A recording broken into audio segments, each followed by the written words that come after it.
Aujourd'hui, c'est le dimanche de la Pentecôte et nous vivons, parce que le mot commémoration est un mot infirme dans la théologie orthodoxe. Chaque expérience de la divine liturgie nous plonge dans la réalité d'un mystère qui a eu son commencement dans le temps, mais qui n'est pas fixé dans le temps dans lequel il a eu lieu. Je vous donne un exemple très simple. Lorsque le Christ, je vais vous parler un peu du temps transfiguré justement, lorsque le Christ donne son Eucharistie à ses apôtres, il n'est ni encore crucifié, ni encore enseveli, ni encore ressuscité. Pour autant, il dit, ceci est mon corps qui a été livré pour vous, ceci est mon sang qui a été versé pour vous.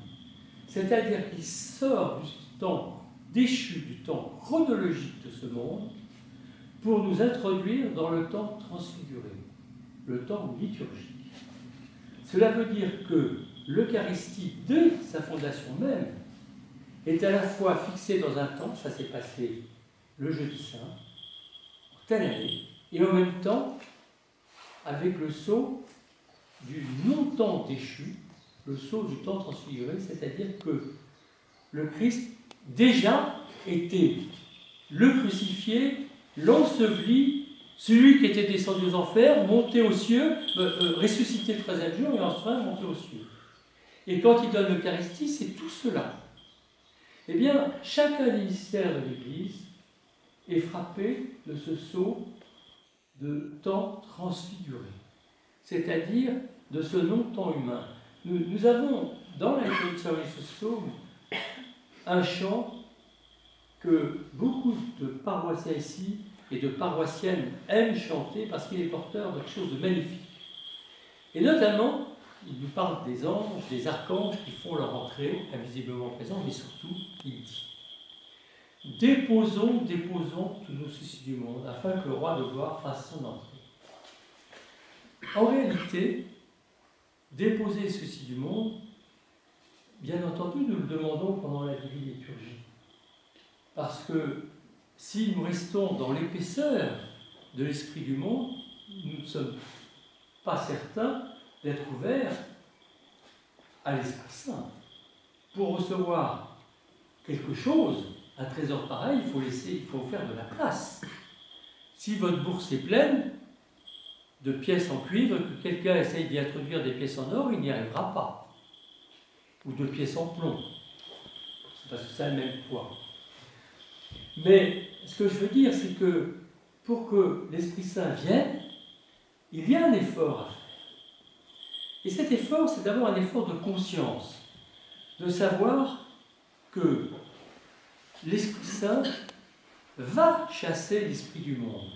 Ce n'est pas nous, par nos propres efforts, qui pourrons y parvenir pour recevoir l'Esprit. D'ailleurs, l'apôtre Paul nous indique ce mystère. Lorsque sera venu ce qui est parfait, l'imparfait disparaîtra. Or, je sais que dans les églises, on parle beaucoup d'efforts à faire à l'avance pour recevoir Dieu. Ce n'est pas faux.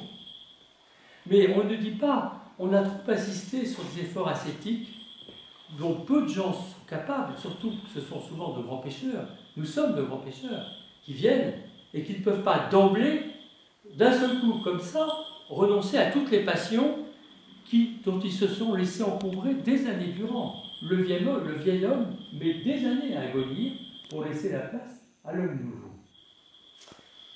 Vous ayant dit ça en préambule, je voudrais venir à quelque chose de plus général, et nous allons ensuite parler de l'Esprit Saint. Le plus général, c'est se dire que, en réalité, nous sommes comme un nageur qui nage en apnée dans le monde, c'est-à-dire qu'il pense qu'il a suffisamment de réserve pour tenir, mais en réalité, s'il continue sans faire surface de nouveau pour respirer l'Esprit Saint, Et ce terme n'est pas de moi. Il est de saint Marc Lasserre, respirer l'Esprit Saint. Eh bien, il va s'asphyxier et tout d'un coup, il va mourir. Nous sommes dans... Mais là, je dirais, peut-être ce n'est pas le bon exemple. Le meilleur exemple, c'est de se dire qu'on est dans un air pollué, que nous respirons abondamment, et que de temps en temps, il faut aller faire un tour à la montagne pour respirer du bon air, parce que sinon, l'air pollué va nous asphyxier. Nous avons plein d'exemples dans le monde de ce qui est le bon air et le mauvais air. Pour que vous puissiez comprendre maintenant ce que signifie le mot respirer l'Esprit Saint, qu'emploie l'ensemble des pères du Christ.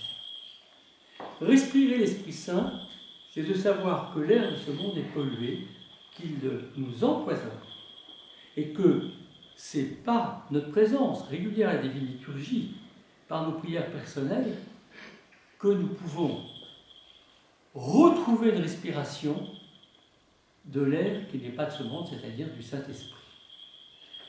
Et là, je vous invite à relire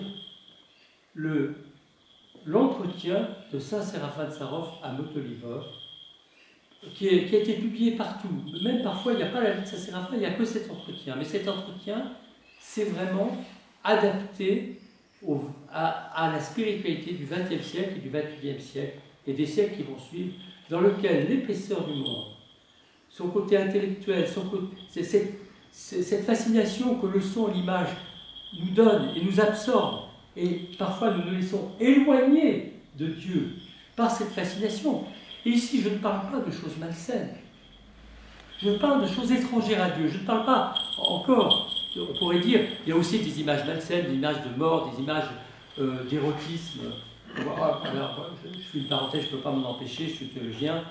Éros, c'est un mot sublime dans la théologie orthodoxe, parce que c'est l'amour divin le plus pur, le plus parfait, qui a été dénaturé par notre monde pour en faire quelque chose qui est lié à la pornographie. Donc, je vous assure que quand saint Grégoire de Nice parle d'amour érotique, il parle d'amour divin, plus grand encore que l'agapé.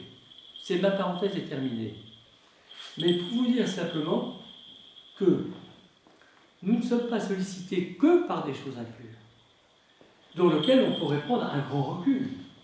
Mais quand le Christ, dans sa parabole, parle du semeur, il dit, il y a ceux qui accueillent la parole de Dieu avec joie et puis font défection lorsque les épreuves arrivent. Il y a ceux qui reçoivent cette parole et puis il y a les épines, c'est-à-dire les soucis et les plaisirs du monde qui empêchent la parole de croître. Nous sommes là-dedans, exactement. C'est-à-dire que, qu'est-ce qui fait que nous pouvons, puisqu'ils sont là, ces soucis du monde, ces épines, elles existent.